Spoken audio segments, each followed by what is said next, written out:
Hello everyone, I'm Mike Ward and welcome to Conversations in Healthcare, a video series brought to you by DRG, part of Clarivate.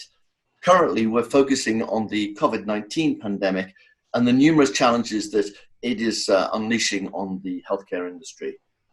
In line with this, I'm delighted to be joined by Dr. Mike Clayman. Mike is the CEO and co-founder of Flexion Therapeutics, a publicly quoted revenue-generating biopharmaceutical company which is headquartered in Burlington, Massachusetts. Flexion is focused on the development and commercialization of novel local therapies to treat patients with musculoskeletal conditions such as osteoarthritis.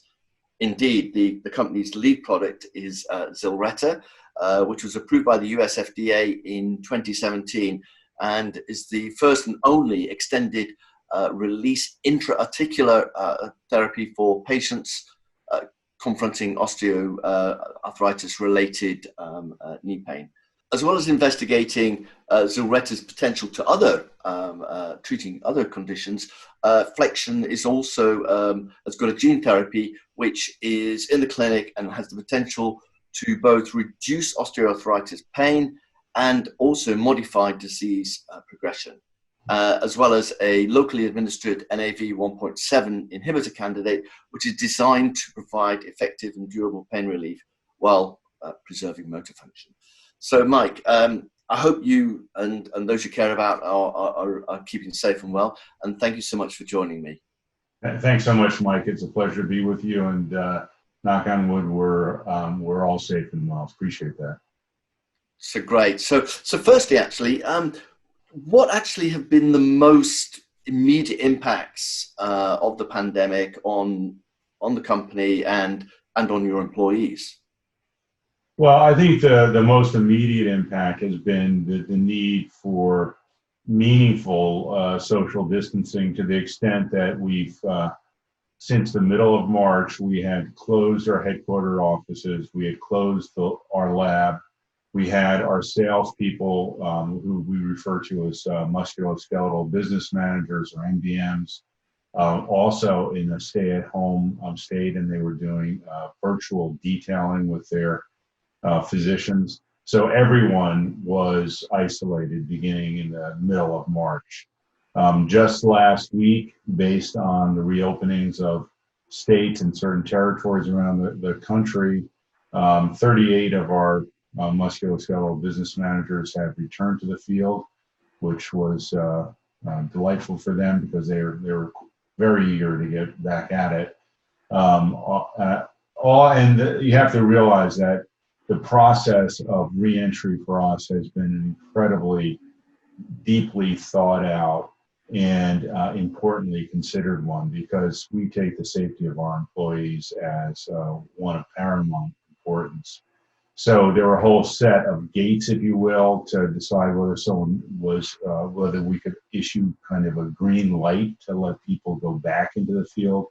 And only when those were fulfilled, and we had supplied our MBMs who were going to the field with personal protective equipment to ensure they had the masks and hand cleansers and the instructions that would keep them safe, did we feel comfortable doing that. And similarly, we opened the lab last week, and that's been done. There are only a handful of people who work in our lab in the Burlington area.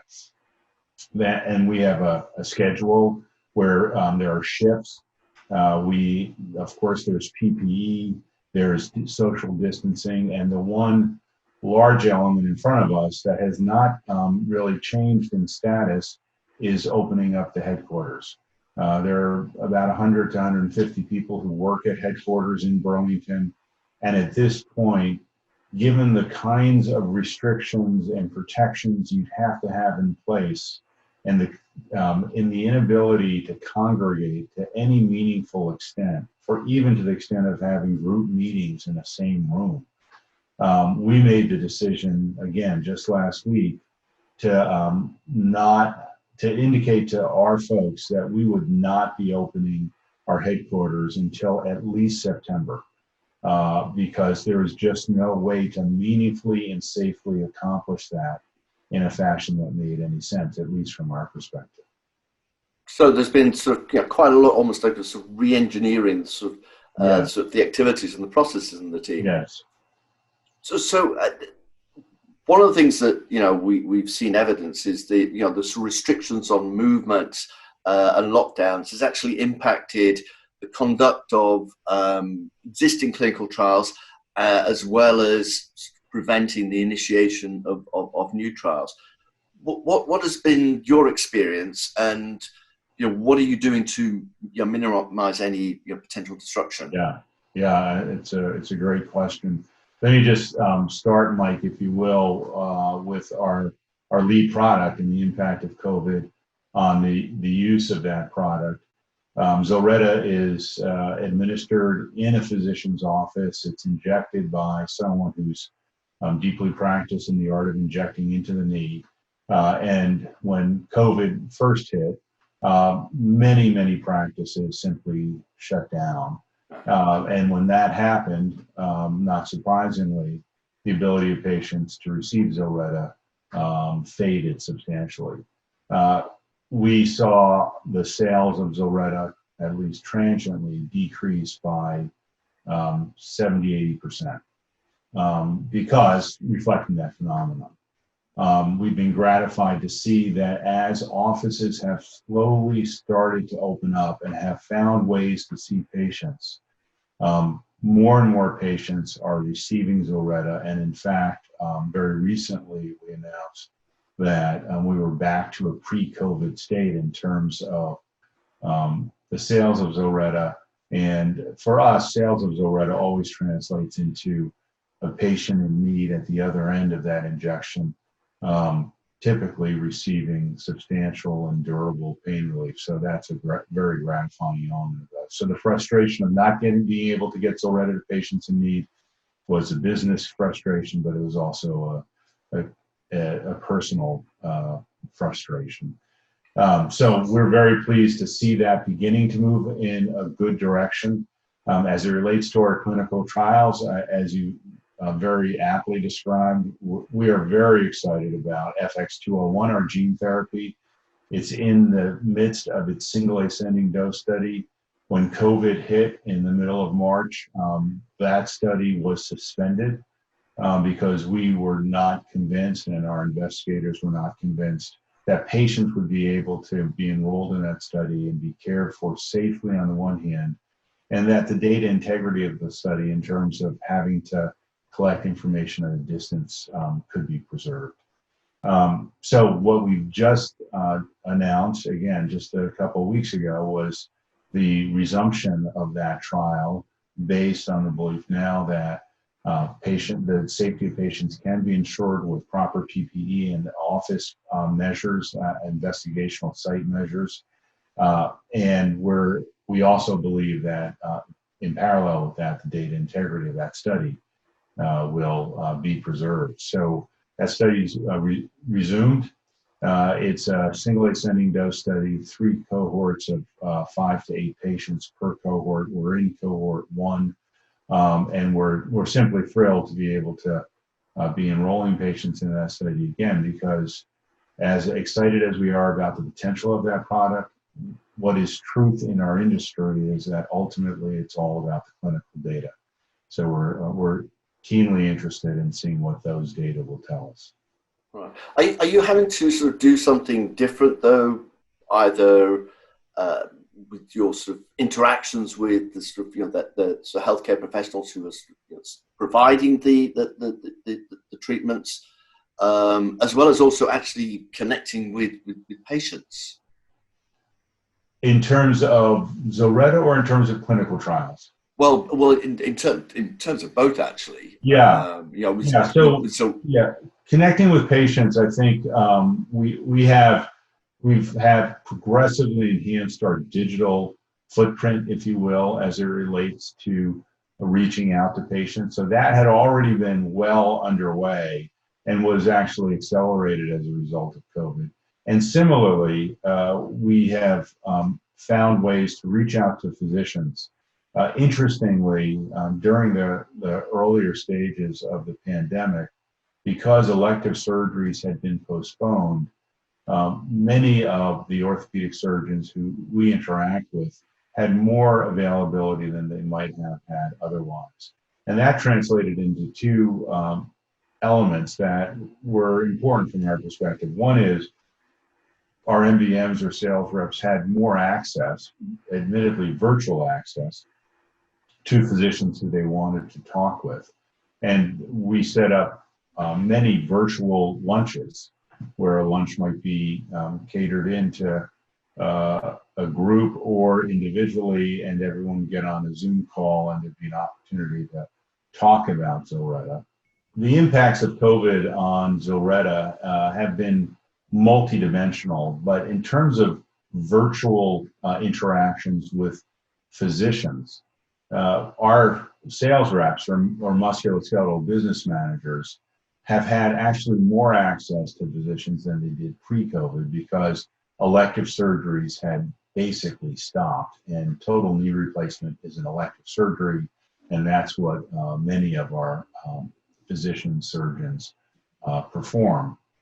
So there was greater access and ability to do virtual lunches with practices and be able to talk about Zilretta quite productively in that regard. The other element of this is given the fact that physicians did have more time than they typically would, we conducted a number of Zoom sessions with groups of physicians and did panels where people were sharing their best practices and their perspectives on the impact of COVID to their practice and what they saw coming forward. And what we learned from those was really quite remarkable.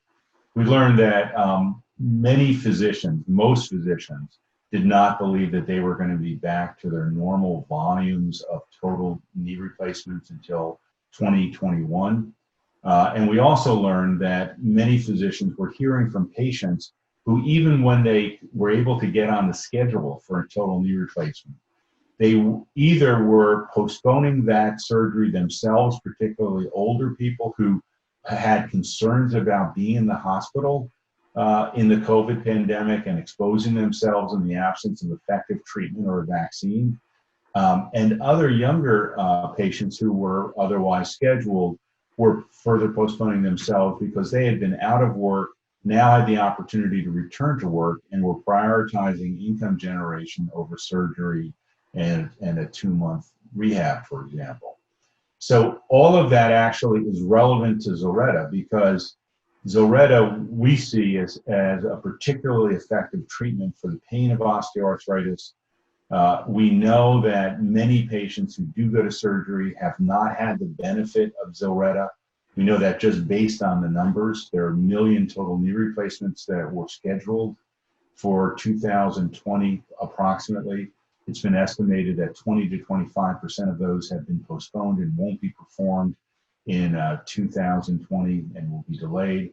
All those patients who have delayed surgeries and are looking for effective pain relief, we see as particularly apt candidates for Zilretta. So it creates an opportunity for us to get a medicine that matters to patients in need.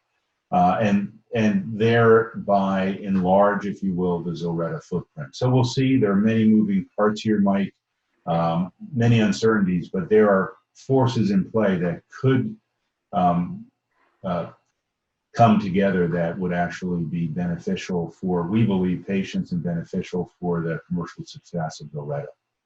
Yeah, I mean, your experience with the patients actually electing not necessarily to go back as rapidly as they could is something that we've actually heard in our own research here at DRG.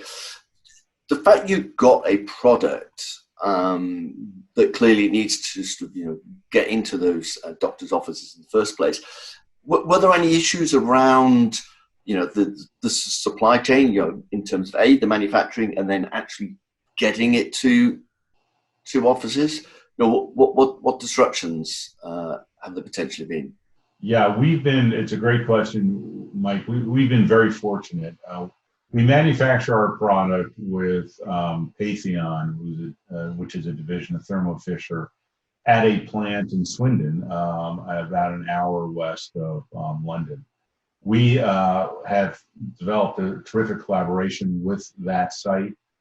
We had built up inventory pre-COVID, just as a matter of good business practice. And we had 10 months worth of inventory in the US that had come to us from the manufacturing site.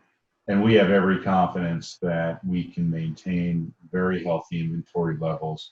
We don't source, for the sake of discussion, anything from China as it relates to the manufacture of the product. We've not seen any disruptions to the supply chain. We had materials on site at Patheon that will allow manufacture of 12 months worth of additional inventory. So we're, again, we feel very fortunate that we're in a good place there. Right. Mike, if I might, I'm wondering whether I could just take 1 minute to speak to the pipeline a little bit more, because I think the clinical trial element of this, as you asked about, is super important. I think the products themselves deserve at least just a couple of sentences, because we're as enthusiastic as we are about Zilretta making a difference for patients in need. We're similarly enthusiastic about the potential for the products in the pipeline to be transformative, genuinely transformative. Again, this will depend on the clinical data. But the gene therapy that we have in development it's a vector that expresses a powerful anti-inflammatory protein, interleukin-1 receptor antagonist, under the control of an inflammation-sensitive promoter. And what that translates into is you inject the vector into the knee joint, it's taken up by the cells lining the joint, and those cells get transformed into factories that produce IL-1RA in the setting of inflammation. So it's an on-demand anti-inflammatory effect. At this point, we essentially have only preclinical data, but that preclinical data has consistently pointed to persistence of appropriate expression of that protein for at least a year after a single injection. Evidence to support pain relief for at least that period of time in animal models, and similarly evidence to suggest slowing of disease in animal models, small and large, and including a horse model of osteoarthritis. There is no disease-modifying osteoarthritis drug on the market. So this is, in a sense, a holy grail. But even if we, in quotes, just delivered a year's worth of meaningful pain relief and function improvement after a single injection, that would also be transformative. So that's why we have such an appetite for the generation clinical data and are so excited about seeing FX201 back in the clinic. And the other product that is in development, the clinical candidate, is FX301, which is, as you referred to, a selective sodium channel blocker, NaV1.7, that is a sodium channel that exists predominantly on sensory nerves, and when blocked, provides a powerful analgesic or pain-relieving effect. And what we did with that selective sodium channel blocker was take the expertise of our formulation scientists, marry it with what's called a thermosensitive gel formulation. So this is a formulation that's liquid at room temperature and gels at body temperature. So you take the NaV1.7 antagonist, you mix it with that thermosensitive gel, you put it in a syringe, it's a liquid at room temperature, you inject it around the nerve that you want to provide the pain relief to. Following injection at body temperature, it gels and creates a depot that pays out that NaV1.7 antagonist for at least 3 to 7 days following the injection, creating the potential for conferring meaningful, and the key dimensions here, probably the most important is durable pain relief. There's nothing on the market that gives durable pain relief, which is defined as ideally at least 3 to 7 days of pain relief, meaningful pain relief. And the other element for peripheral nerve block, which is important, is motor sparing, meaning the current nerve blocks that are out there to control post-op pain are sodium channel blockers, but they're pan-sodium channel blockers. So they block the sodium channel not only on sensory nerves, but on motor fibers. So when someone has received one of those nerve blocks and wake up the next morning, their ability to control their limb, assuming that that's the say the femoral nerve's been blocked, is compromised, and that can lead to falls as someone begins to rehab after, say, a total knee replacement. So we see this product as having the potential to hit on both of those key dimensions of what could be an ideal product in this space. Yes, we'll return to that potential, because I'm sure that must have sort of played a part in the fact that you were able to raise $90 million just recently. I just want to just talk again about the impact of the pandemic, because it all kicked off in China at the beginning of the year. At about the same time, you signed an exclusive agreement with Chinese companies for the development and commercialization of Zilretta in China. What has been sort of the impact, the fact that you were at this sort of the epicenter of the first wave of the pandemic? Well, I don't know if you're asking how the deal came together in that time frame, given how uncertain things were. I think you probably appreciate, Mike, that very often these deals come together as a result of many months worth of interaction. So there had been 2 trips. Our head of business development, Adam Musican, and our head of medical, Scott Kelly, had gone over to China, had visited with our counterparts there twice over the course of 2 years before we signed the deal. There was deep due diligence, and in essence, we were in the negotiation phase of the deal come the beginning of the year, and that could, relatively speaking, be easily done at a distance. Not ideal, but could be done at a distance, and it was. So if we were starting from scratch in January, well, COVID would have put the brakes on the entire process. But we were in the tail end of it, so it was not too disruptive. Yeah. Okay. So, I mean, despite the sort of the disruption caused by the pandemic, both to the clinical trials and also your commercial activity, the company was still able to go out in May and raise $90 million. And the share price actually has performed pretty well since then.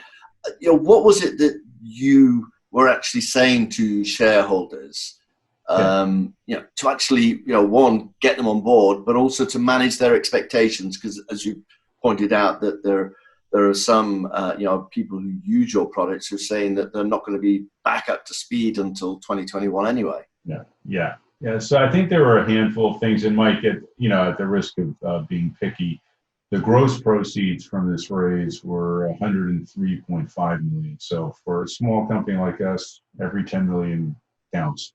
But and that raise reflected substantial appetite, as you're suggesting. We originally announced that we were intending to raise $75 million. The offering was oversubscribed 3x, and so we were able to upsize the offering in the face of that demand. I think that one thing that will really help was the ability to announce through what's called an 8K SEC filing, which is in the public domain, the Monday of the week that we raised the money. But the fact was that we had returned Zilretta sales to pre-COVID levels, and that was a reason to believe that there was a good future for Zilretta, because that was happening at a time when the patient throughput through practices was still very diminished. So to get back to that level in that setting was a reason to believe in the future of Zilretta. We've always believed in the future of Zilretta, but we're always talking with people who are new to the story. So that was one element. The other was the reinitiation of FX201, the gene therapy trial, which was really important. Now we were in the process of, again, being able to generate data. And then finally, we had we'd taken on some debt. We're able to renegotiate key provisions of that debt that gave us, in a sense, to put it simply, greater breathing room on repayment terms. So you put all of those three together, there were a good set of things to talk about. And I'd also say that we have some just tremendous investors, so-called long investors, high quality long investors who have been investing in Flexion over time, who also came into this offering a reflection of their confidence in the prospects for the company and their belief that at $9.75 a share, which is what the offering was at, that represented real value for an investor because they saw that upside. And as you point out, no one guarantees us tomorrow or the next day, but as of yesterday, we were up over 30% over that $9.75 price. So very pleased with the post-offering performance of the stock. Yeah. So you mentioned, some of the challenges, some of the changes in behaviour that have had to be implemented in response to the pandemic and the impacts that it's having. Which of those do you think are likely to be sustained, are going to be sort of long-term impacts, and what are you going to have to do to adapt to those changes in a post-pandemic world? Yeah, I would say that at the company level, the greatest uncertainty relates to when the office opens up. And people, one of the great things about Flexion is we just have a tremendously great group of people. We have what we believe, and I think it's fair to say we all believe, is a compelling culture and a compelling set of values. And those are nurtured particularly in person. Interpersonal interactions are kind of the fuel for the company, for an element of the energy of the company. When somebody from regulatory affairs walks into the kitchen and runs into someone from commercial and they have a discussion, there's some new ideas that come from that. And that whole dimension is missing, and that whole level of gratification is just not there. And we hunger for the time when we can safely reopen. Having said all that, we just don't know. We're not going to reopen if it has any reasonable possibility of compromising people's safety. And we're not going to reopen if it means instead of having 150 people in the office at a time, we can only have 10 people in the office at a time because that's what the safety concerns dictate. That would defeat the purpose of reopening the office. So I think that that's just an uncertainty. It will happen, but it could be a while. And as I said before, it will be at least until September. I think in the other dimension that is beyond the company itself is the embrace of telemedicine that has been fueled by COVID. There are so many patients who are now being seen by telemedicine, patients who would not be otherwise able to go to the office. And we actually see that as a potential benefit for patients who may be candidates for Zilretta, because this could be the presaging discussion with a physician where a surgeon talks with the patient. They agree that that patient needs something for their pain that they've not received yet, or they've gotten Zilretta before and they would like to get it again. And it ensures that when they do go to the office, things will be set up so that they can get Zilretta. We actually see that as an advantage. But more holistically, I'm of the belief that telemedicine is here to stay in a way that would have not happened absent COVID. Yeah. So, Mike, Thanks so much for taking the time to talk to us today. I'm sure those insights that you shared are going to resonate with a lot of business leaders in your position. So if after listening to this broadcast you'd like to tune into future conversations in healthcare, follow our LinkedIn page because we'll be posting alerts to future episode releases.